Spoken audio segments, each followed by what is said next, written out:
Almost.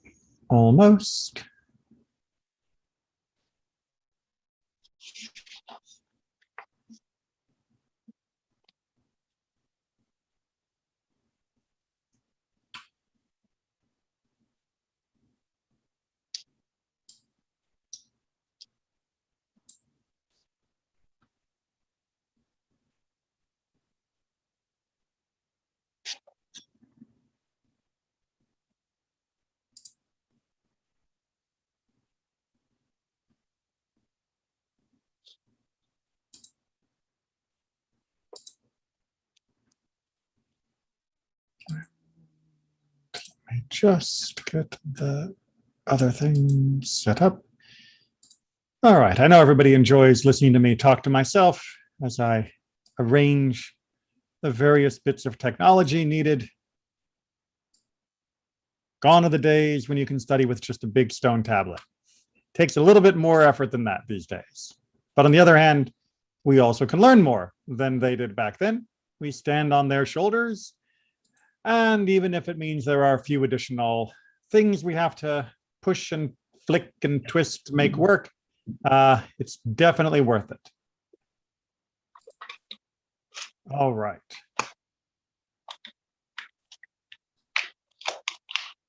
Okay, well, we've given sort of our usual lead in. So let's go ahead and get things rolling. We are in Parashat Shoftim. We are moving through Deuteronomy, perhaps with alarming speed. Remember, much of this was contained in a set of speeches by Moses, near the end of his journey and the beginning of ours without him. But for us, these occupy that late summer and very early autumn time period as we come crashing towards Rosh Hashanah, Yom Kippur, Sukkot, Shmini Atzeret, Simchat Torah, and then we get to start over again. But in all of that, we want to make sure that we are not losing some of the important little bits of information, wisdom, and guidance that the Torah is trying to give us. Devarim is very densely packed.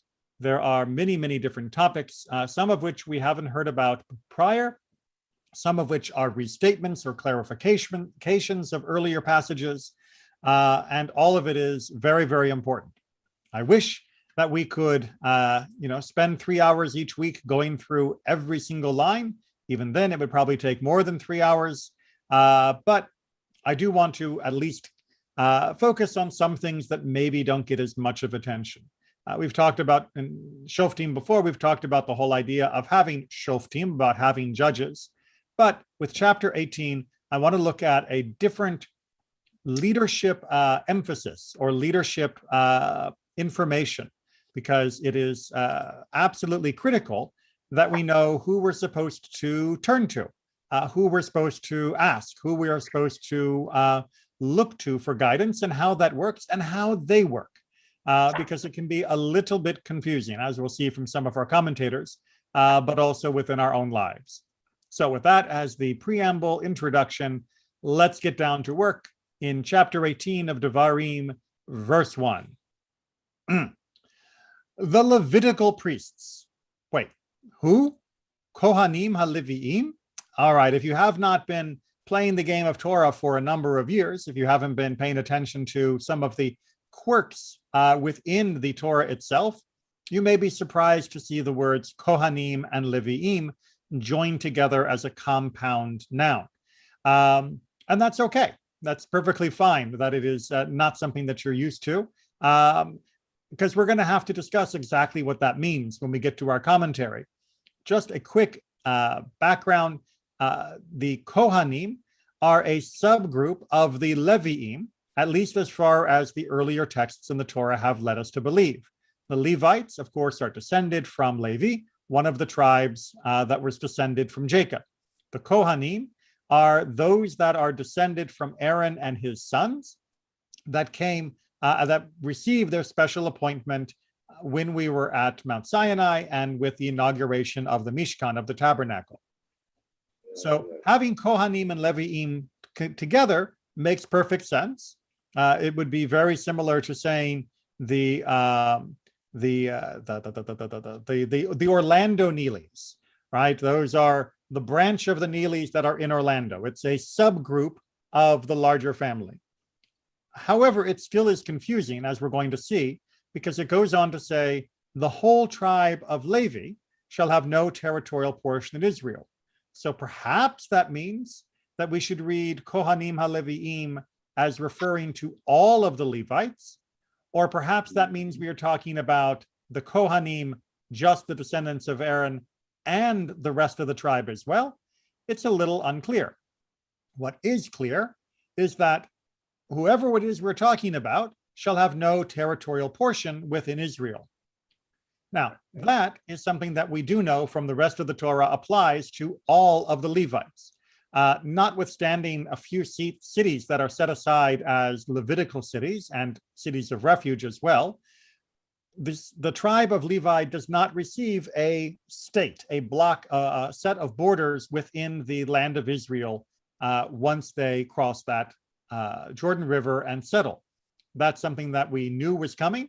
It's something that we see historically was enacted, meaning that the Levites never received a chunk of land to call their own. So the idea that they have no territory is very, very clear.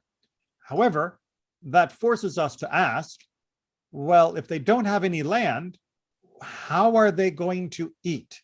Again, remembering, as we often have to do, 3,000 years ago, if you were not a land owner of some form or working the land on behalf of another person, you would have difficulty getting food. Because if you weren't growing it yourself or pasturing your flocks or herds on someone else, on your land, then where was your food coming from? You couldn't just hunter-gather in a civilized area because that land probably belonged to someone. So the verse goes on to answer that question for us. They shall live only off the Lord's offering by fire as their portion, and shall have no portion among their brother tribes. The Lord is their portion as he promised them.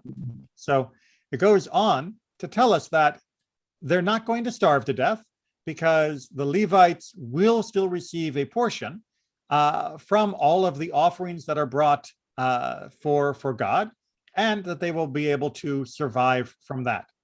And then we receive this beautiful poetry that they may not be getting a land along with their fellows, their brothers, but they do receive a portion, an inheritance, which is God, in a sense, that they are a special, they have a special portion in their service to God, and they have a special portion more functionally in what was brought to God.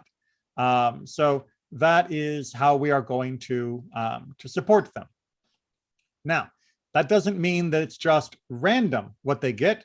Verse 3 goes on to explain. Excuse me, let me get that lined up. This then shall be the priest's due from the people. Everyone who offers a sacrifice, whether an ox or a sheep, must give the shoulder, the cheeks, and the stomach to the priest. Sorry. Yes, I wanted to make sure that we, just trying to remember where I wanted to talk this. Right, verse 4. You shall also give him the first fruits of your new grain and wine and oil, and the first shearing of your sheep.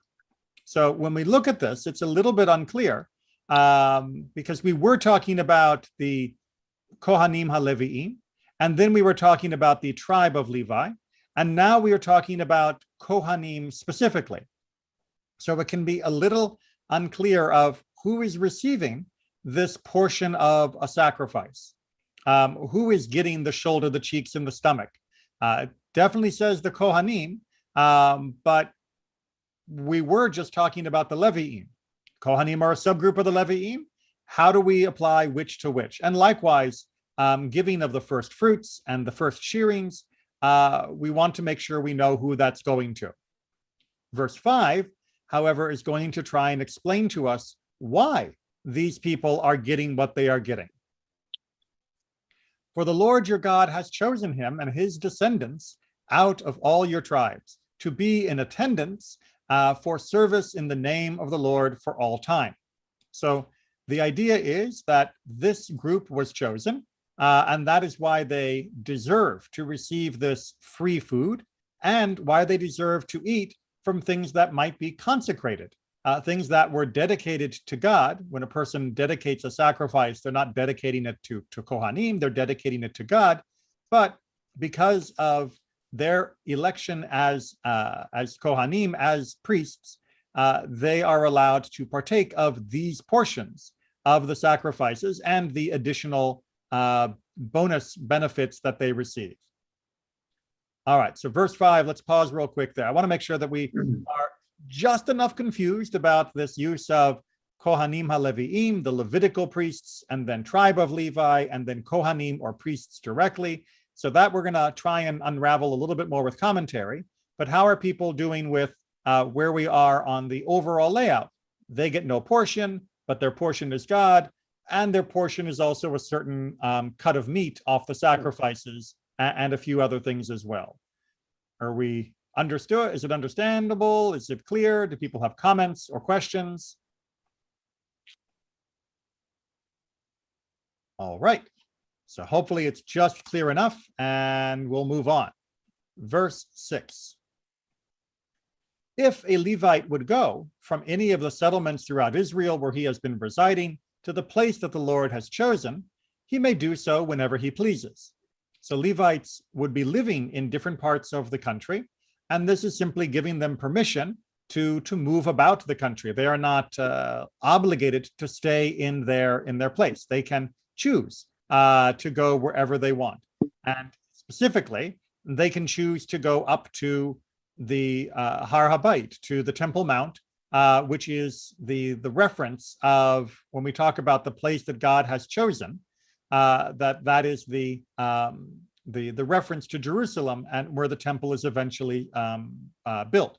Prior to that, it was where the tabernacle was, but the temple eventually takes that place permanently. Now, this Levite, this Levi, can go up to that place, to Jerusalem. And verse 7, he may serve in the name of the Lord his God, like all his fellow Levites who are there in attendance before the Lord. All right, so he is serving up there, but what will his service look like? Because is his service going to be sacrificial? Because if so, I'm a little confused. I thought the Levites didn't do sacrifices. I thought only the Kohanim would do sacrifices. Or is his service in the more general service that the Levites would do in terms of doing the service of the temple in support of the Kohanim, whether it be the music, the singing, or other tasks that the Levites did on behalf of the temple precincts, but not the actual service, meaning the sacrifices. If that's not confusing enough, we look at verse 8. They shall receive, presumably the people in verse 7, equal shares of the dues without regard to personal gifts or patrimonies. What are they sharing in, these Levites who have shown up in Jerusalem? If they're sharing in sacrifices, then definitely it doesn't make sense if they're regular Levites. Or does just mean they're sharing in general with the tithing that goes to the Levites? But if that's so, what difference does it make whether they're sharing in Jerusalem or sharing at home? It's not exactly 100% clear on its own. And just to make things even more confusing, verse 9 changes the topic completely. Or does it? Verse 9, when you enter the land the Lord your God is giving you, you shall not learn to imitate the abhorrent practices of those nations. Let no one be found among you who consigns his son or daughter to the fire, or who is an augur, a soothsayer, a diviner, a sorcerer, one who casts spells, or who consults ghosts or familiar spirits, or one who inquires of the dead. By inquiring of the dead, it doesn't mean asking after, what happened to Mr. So-and-so when he died. It means summoning the dead like in some sort of seance in order to consult them. Continuing in 12, for anyone who does such things is abhorrent to the Lord, and it is because of these abhorrent things that the Lord your God is dispossessing them from before you. You must be wholehearted with the Lord your God. The nations that you are about to dispossess do indeed resort to soothsayers and augurs to you. However, the Lord your God has not to you, the Lord your God has not assigned the like. And verse 15 goes on to say, the Lord your God will raise up for you a prophet from among your own people, like myself, meaning Moses. Him you shall heed. All right, we're not going to go into all of the details of the prophet, but I want to make sure that we see this pattern that began in verse 1 and is extending all the way through verse 15. Verse 1 is reminding us of the service of the Kohanim and Leviim, or some mixture of the two, and talking about what they get in return and where they'll be serving, both in the settlements as well as in the place where God has chosen, meaning Jerusalem eventually, and what they are able to receive in compensation.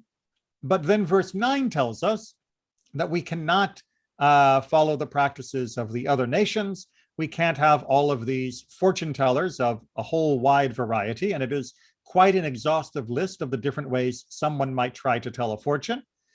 But instead, we have to rely on prophets that will be brought up, that will be raised up from among us. Now, that is essentially meaning that the first half of this chapter is all about who has the authority to do what and to tell us what. The role of the Kohanim / Leviim, the role of these soothsayers and fortune tellers, and the role of the prophet are all really quite linked of what their job is.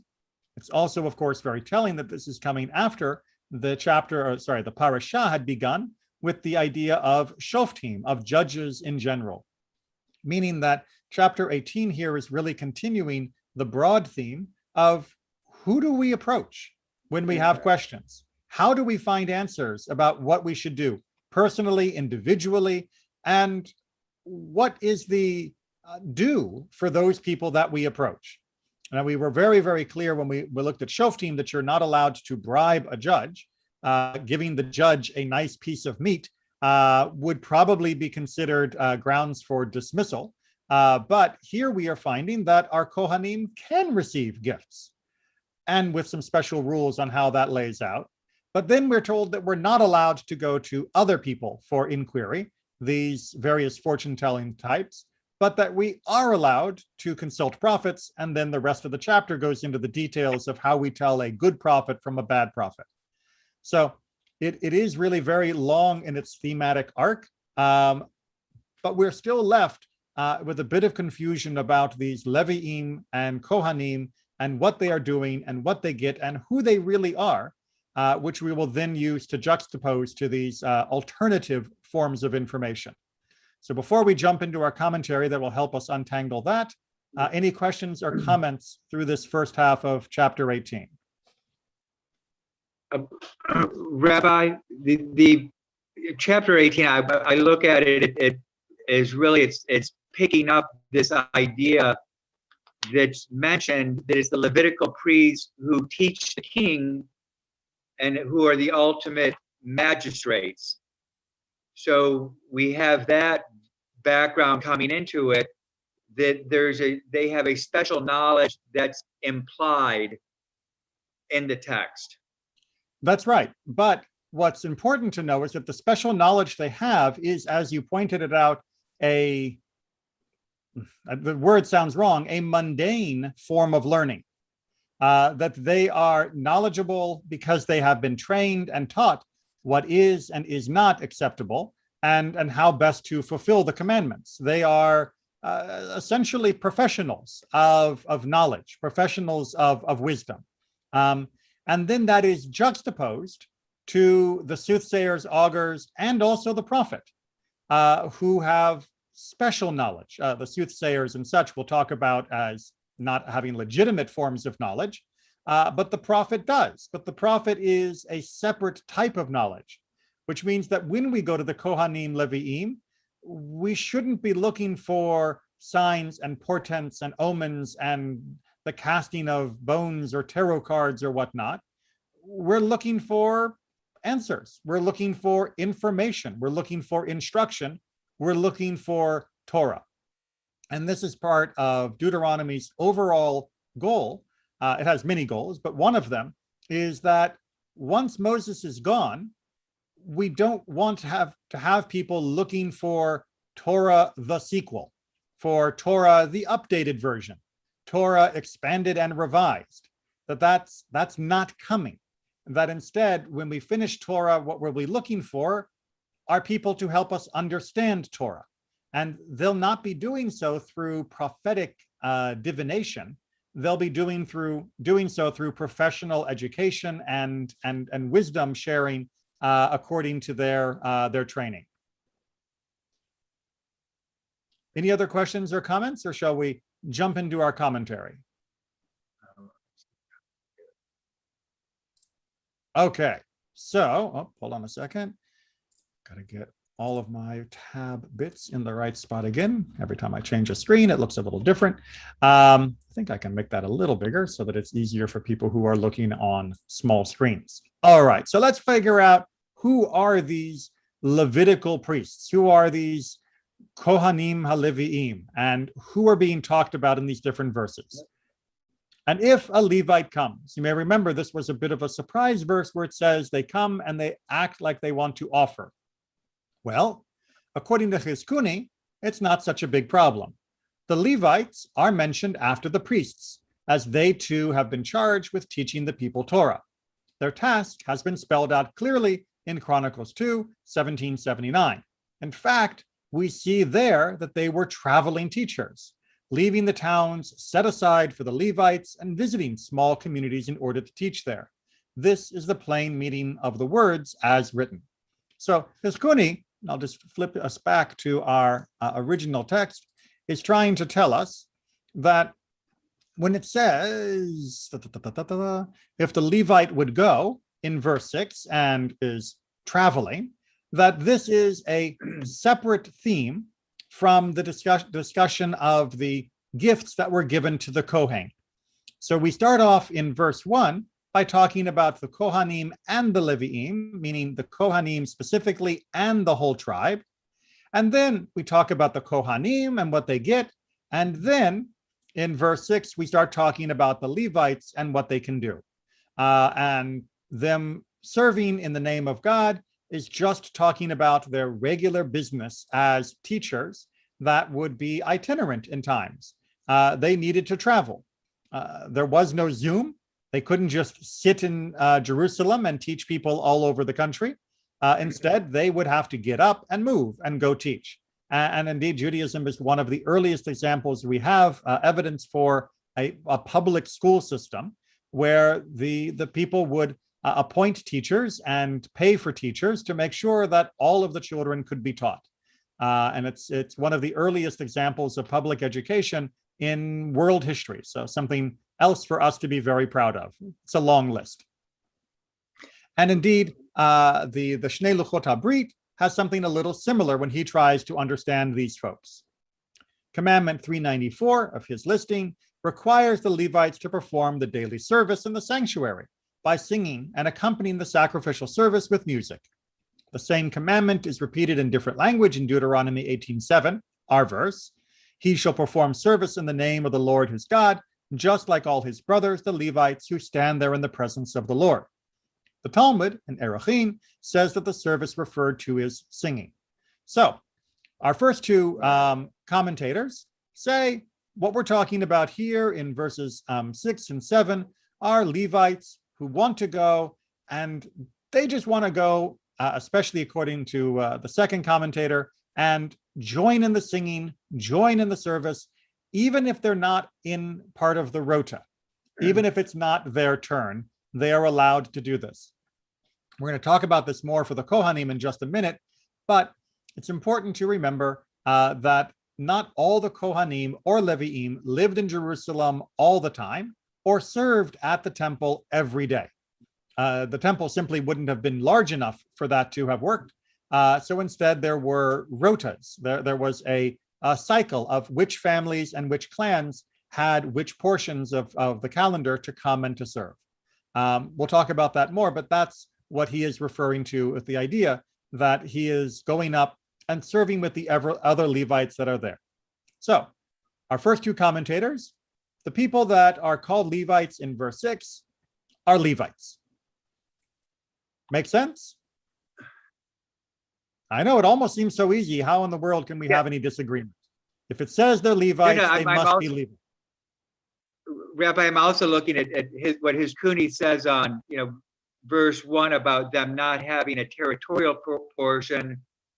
And his Cooney, I jumps out at me because he seems kind of biased.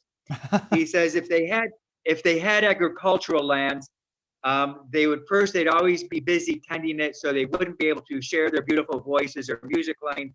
And moreover, if they were to get in the habit of doing agricultural work, their hands would lose their delicacy and they would no longer be able to play their instruments as beautifully, which would spoil the music at the temple. So indeed, I'm not entirely sure whether or not that's biologically correct. I'm pretty sure that there are some farmers out there that are able to make beautiful music. But indeed, the idea that one of the reasons why they weren't given agricultural portions was so that they would be able to have more time to devote to the service and to the assistance in the temple and to the teaching. That if they were a full-time farmer, which most people were, that would leave very little time for them to both serve in the temple as well as teach the community. Whatever it might do to their hands, again, I'm not 100% sure that anatomy works quite that way. Certainly, it's possible to be a farmer and have beautiful skill with instruments. All right, so what's there left to argue about? Because I've still got a page and a half of commentary. Well, let's start with Rashi. And if a Levite comes and ministers, right, serves, one might think that scripture speaks of a Levite in the usual sense of the word. That is to say, a Levi, and not a Kohen. I mean, after all, Hiskuni and Shnei Luchot Abrit, they both seem to think that it was talking about a regular Levite. Yeah, it says Levite. Why shouldn't it be a Levite? Well, scripture, meaning the Torah, however, goes on to state in verse 7, and he shall minister in the name of the Lord. Thus, the Levites must be excluded, for they are not fit for service in the temple. Now, what this means is that that term to serve and to minister and to be in the service of God, and specifically ha'omdim sham lifnei Adonai, to stand there before God, that all feels much more like the technical languages of doing sacrifices. And with sacrifices, we know from the book of Leviticus that the Levites didn't do those. The Levites were not allowed to participate in and conduct sacrifices. So the fact that it says the Levite comes, according to Rashi, and as you can see, according to the Midrash that he is drawing from, can't mean an actual Levi. It means a Levite as a sense of the broader tribal designation, but only a Kohen who is a Levite, meaning only the actual Kohanim could be referred to. And then he goes on to try and clarify that second part of this, of what does it mean when he comes by himself, whenever he wants, and comes with all the longing of his soul, which, just as an aside, because I love pointing these things out, I do think is a much prettier translation of Bechol Avat Nafsho than whenever he pleases. There is a poetry in the Hebrew that sometimes, for the sake of clarity, gets lost in the translation. Personally, I'd rather have a little more ambiguity and more poetry, but nobody asked my opinion on the translation committee. So, with all the longing of his soul, he shows up to minister. This teaches that a priest may come and offer his free will and obligatory sacrifices, even at a time when a priestly shift is in charge to which he does not belong. So a priest will sometimes have to bring and want to bring his own sacrifices. You know, they are like the rest of us, and sometimes they need to bring a sacrifice. When they do it, the question would arise, well, do they get to offer their own sacrifice, or do the priests who are currently scheduled to be working offer it on their behalf? The Kohanim are fit to offer a sacrifice. I mean, after all, they'll serve at other terms, but do we let them, even though it's not their turn right now? And the answer which the Talmud, which Rashi is bringing for us here, says is yes.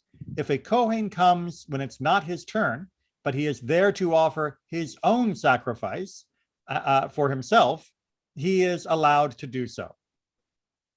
Another explanation, and we'll talk about why we have two of them in just a second, it further teaches regarding priests who appear in the temple as pilgrims on the festivals, meaning on Pesach, Shavuot, and Sukkot, on the three pilgrimage festivals. If a priest shows up on one of those times, again, when it's not their official turn, that they may offer with the Rhoda, the ones who are on call, and do the services connected with the sacrifices that are offered on account of the festival, as, for instance, the additional offerings due on festivals, meaning Musaf, although the shift is not theirs. So Sifrei is trying to tell us that these verses are letting us know that Kohanim are always allowed to engage in the sacrifices that they as individuals have the right to be involved in. That means their own sacrifices, as well as the special holiday sacrifices. All the other sacrifices, meaning the daily sacrifice or the sacrifices that are being offered by other individuals, the non-Kohanim, the rest of us, those sacrifices can only be done by those that are in the rotation. And the visiting Kohen is not allowed to participate or partake of those sacrifices, meaning they don't get a share of that. Because there is an entire layer here of, can a visiting Kohen get more than his fair share? Can he dip his fork into the plate and take off of someone else's portion? And the answer here is no. He can do from his own, and he can do from those holiday sacrifices that he always has a right to do as a Kohen, but all of the more regular sacrifices, he has to wait his turn. Questions or comments before we look at a comment on these comments? Okay, so Siftei Chachamim, which, as we've discovered before, is a super commentary on Rashi, who tries to help clarify Rashi for the rest of us. This teaches concerning the Kohen that he is permitted to come and offer up. That's what Rashi said. Because this is implied with the word with all his soul's desire, which means that he wants to offer up with his soul's desire and not because of his obligation of his ministering watch. That's how we know that this is his special job, or special time, not his official time. And I will point out, as somebody who works professionally as clergy, sometimes it is a little difficult to clarify for yourself, let alone for others, what you are doing as part of your duty in the community and what you are doing as part of your own spiritual activity. And this is trying to remind us that the Kohen has both. He has his official duty, and he also has, for his own soul's desire, not just to fulfill obligation, the right to come at these other times. They were permitted, it goes on to say, to bring offerings with the ministering watch by performing the sacrificial services. That's a restatement of Rashi's point. Otherwise, why does it say like all his brother Levites? Right? If it wasn't stated, we would have been left in the dark. It should have instead only said, he shall come and serve with all his soul's desire. Why add in with his brothers Levites? Why? Because therefore the verse must be referring to Kohanim who come for a festival, and is saying that they offer sacrifices like all their brothers who belong to the ministering watch. So that second section is what is telling us, the second section of Rashi's commentary, which is telling us about the second section of our text, is reminding us that on festivals too, they are allowed to participate, not only for their own personal offerings. All right, that may be more down into the weeds of how commentary works and some of the details of Midrash Halacha, but I like to give those little bits from time to time as it sharpens our understanding of how the text is speaking. All right, so we're going to change gears a little bit and look at our last verse, which our last main verse that is dealing with these folks, which was beautifully translated with no ambiguity. They shall receive equal shares of dues without regard to personal gifts or patrimonies. Which I have to wonder, if I were to ask you what that means precisely, would probably make you scratch your head, and that's okay. That's why we have our explanation. And again, we're going back to Chizkuni to try and give us our first shot at this. So he puts it, beside what is due to them as a result of his having sold the house he had inherited from his parents. That's his way of talking about the quote patrimony, which you'll notice is a much more specific idea. Why would that need to be taught? The fact that, therefore, he had independent means and did not need to go begging was not taken into consideration by the Torah when it legislated what he was entitled to do to having been born a Levite. Meaning that just because he maybe had sold land or property that his family had, specifically in one of the cities where they had a share, doesn't mean that he doesn't get to also benefit from the gifts that are given to the Levites. Even if he is now, at the moment, rich, he is still allowed to enjoy the share that is given to all the Levites. Meaning the Levites are not receiving the donations from the community because they are poor. They are receiving the donations from the community because that is the community's obligation. And even were the Levite to be wealthy, he would be able to receive a share that is equal to all of the others that are receiving, including the poor. Now, that may not sound fair. It may sound like, the donations from the community should be going to the Levites that don't have enough. Because after all, we saw back in verse 1 that they don't get a portion in the land. If this guy has money, then he doesn't need to be supported. However, it is a deeper understanding than just their current poverty. They never received a portion of the land, and therefore, regardless of what their current circumstances are, their portion is this. Whether they are making a lot, whether they are making a little, whether they are comfortable, whether they are having hardship, their portion is the perpetual support of the community. And the community doesn't get to pick and choose whether or not it's going to support them. The community has to recognize that the Levites were already giving up in advance the portion they could have had of the land in order that they and their children and grandchildren would be able to do these important jobs. Therefore, regardless of the Levites' temporary good or bad fortune, they are deserving of the community's support. It's a debt that is being paid back because of their sacrifice right at the beginning of this arrangement. Does that make sense? All right, we don't means test the support of the Levite. Very important. If you are actually poorer as a regular Levite, tzedakah is absolutely there to help provide and support them in addition to the regular portions that they receive. But we don't diminish the portion given to those that have greater wealth at that particular time. An alternative interpretation of this phrase, the word mimkarav, this word that's being derived, that's used to talk about the selling that's happening, is derived from makir, which means knowing someone personally. And what he is saying is, the Torah tells us, if the Levite in question has friends who are willing to give him handouts from the goodness of their hearts, this too does not therefore prevent him from claiming what is due and sharing it with his fellow Levites, meaning sharing in it, sharing in that portion. This is so even if he does not ask for his share during the week his roster is performing the service in the temple. So if he has friends, right, that know him and they want to give him a free gift that is not part of their obligation to the Levites in general, but is just a free gift because they like him, he is allowed to keep it.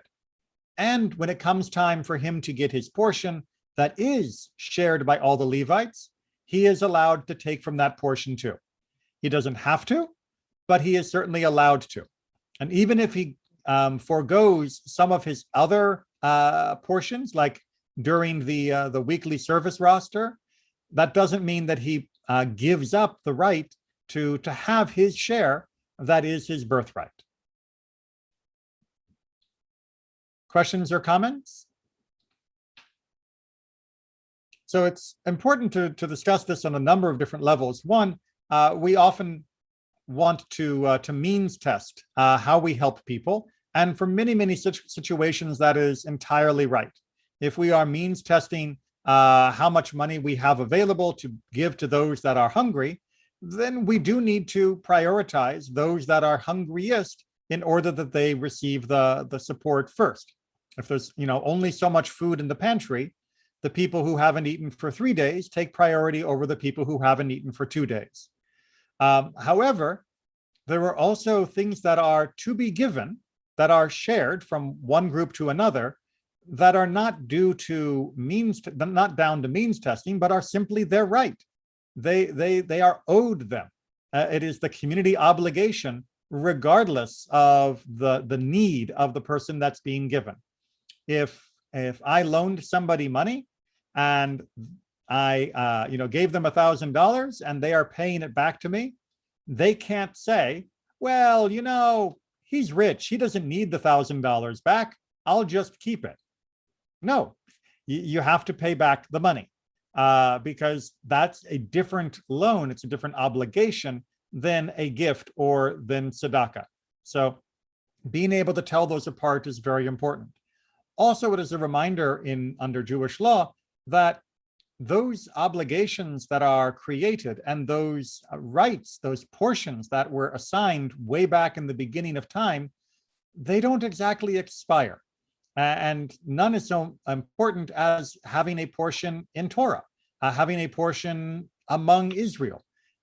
For those of us that are Jews, we recognize that even if we don't use our portion well, even if we ignore it, even if we are not fully engaged in our Judaism, that doesn't mean we've lost our share of Judaism. A person who still wants to come back and to learn, to better themselves, to draw closer to Torah, we don't get to say, bah, you've lost your share, get out of here. We have to say, welcome back. And during this time of Elul, as we are getting closer to the holiday of Rosh Hashanah, it's a very important reminder that all of us have this share in Torah. And yes, we need to show up to collect it, but it is sitting there waiting for us, and no one else has a claim on our share. All right, questions or comments before we get to our finale as we try to draw this closer to the second half of our text? All right, well, let's look at Ibn Ezra real quick with this idea of levad min karav al ha'avot, this patrimony question. All right, the meaning of that verse, beside that which is due according to his father's house, is if the Kohen sold his house, which he inherited from his father, as scripture states, then the house that was sold in the city of his possession shall go out. Leviticus 25 talks about city houses. The latter explains according to the fathers. That explains why it means avot. The local Kohanim shall not say to him, look, you have money, you shall not in addition eat the sacred food with us. On the contrary, they shall eat like portions. After Moses concludes the laws pertaining to the judge and the Kohen, he mentions the laws regarding the prophet. So we finish off with the idea that Kohanim, like the Levi'im we talked before, and this whole general confusion about exactly who we're talking about, we get this basic idea that their rights, their inheritance, their portion remains the same regardless of the circumstances they have at any one time.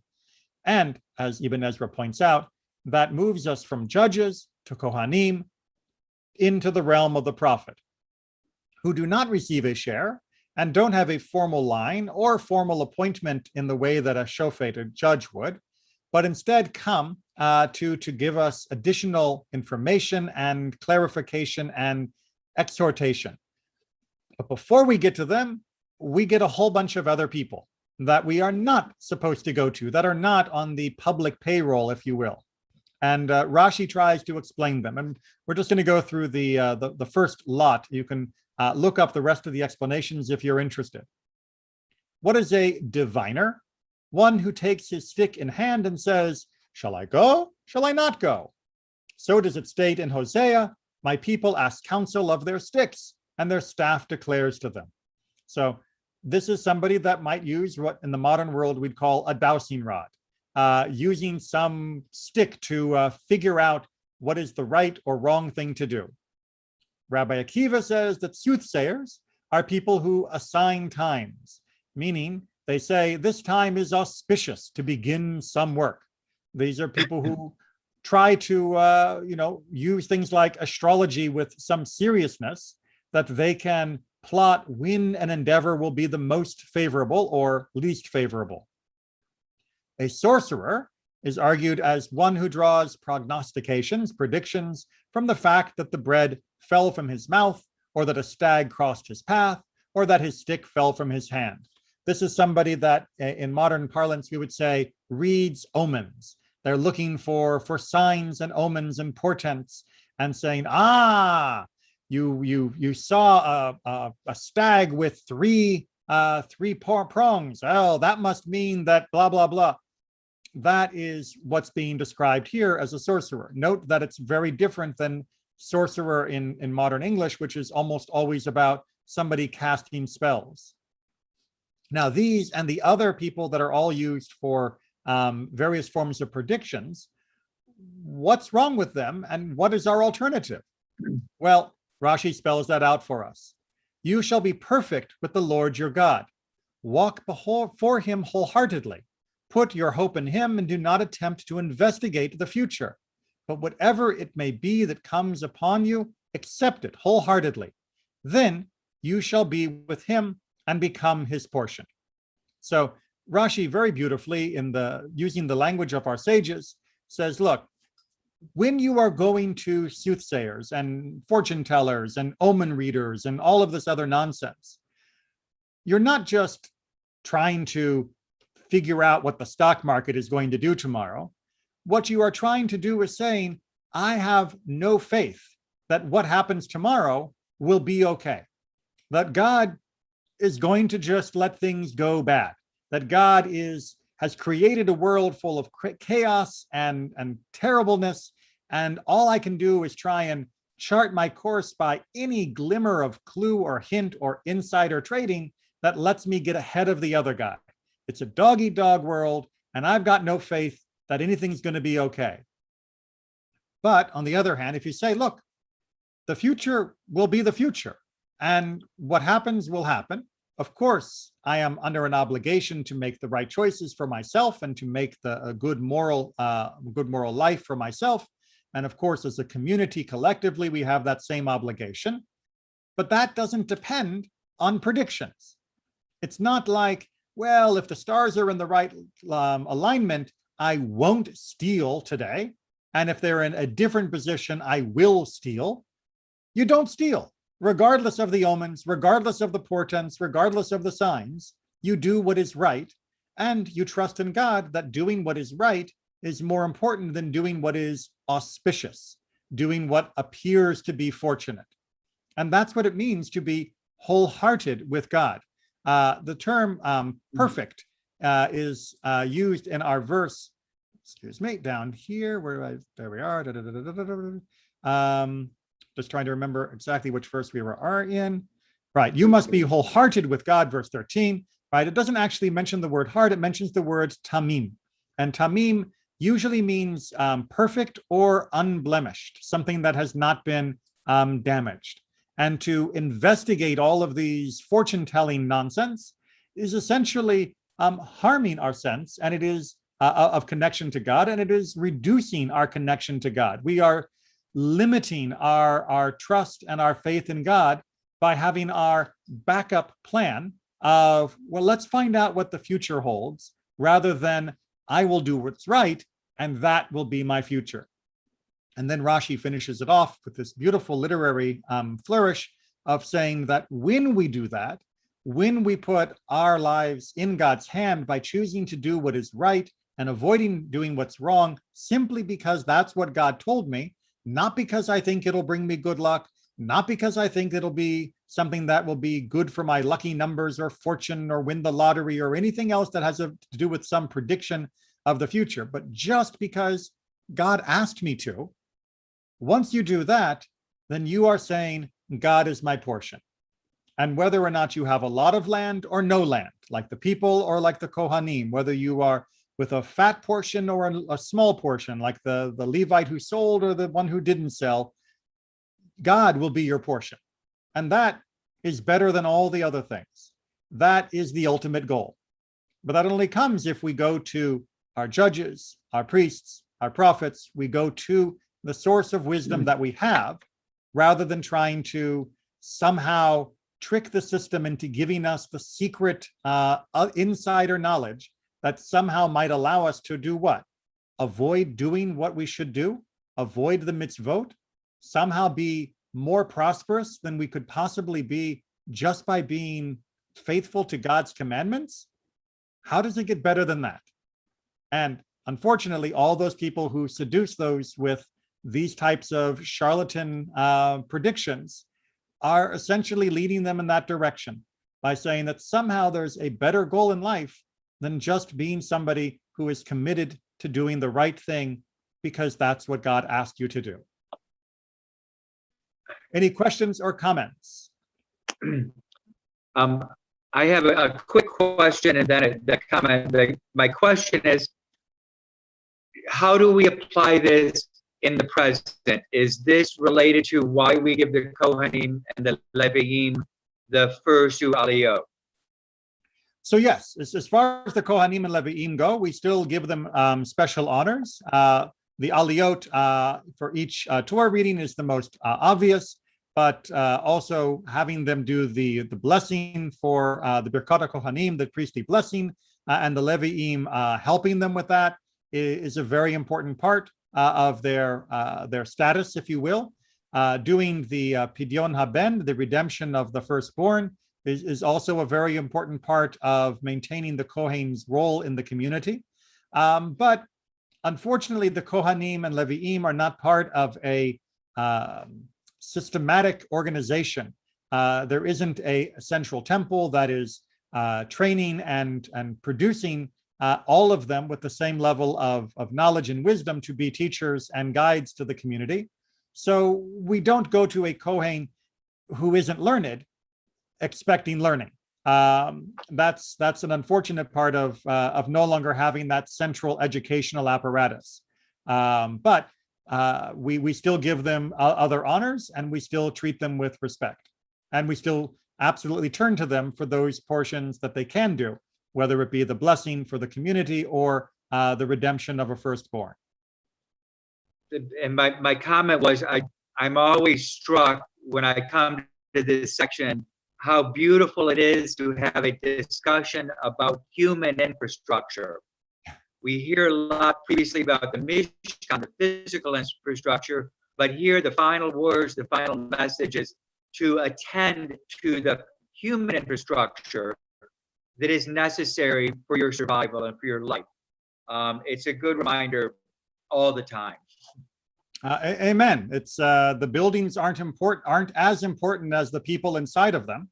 And you can have the prettiest building in the world, but if you're not taking care of the Kohanim or Leviim, whichever we want to finalize our belief that this verse is talking about or that verse is talking about, the message is clear that they do need to be taken care of, and they have given up a lot to be Kohanim and Leviim, and the nation needs to remember and honor that.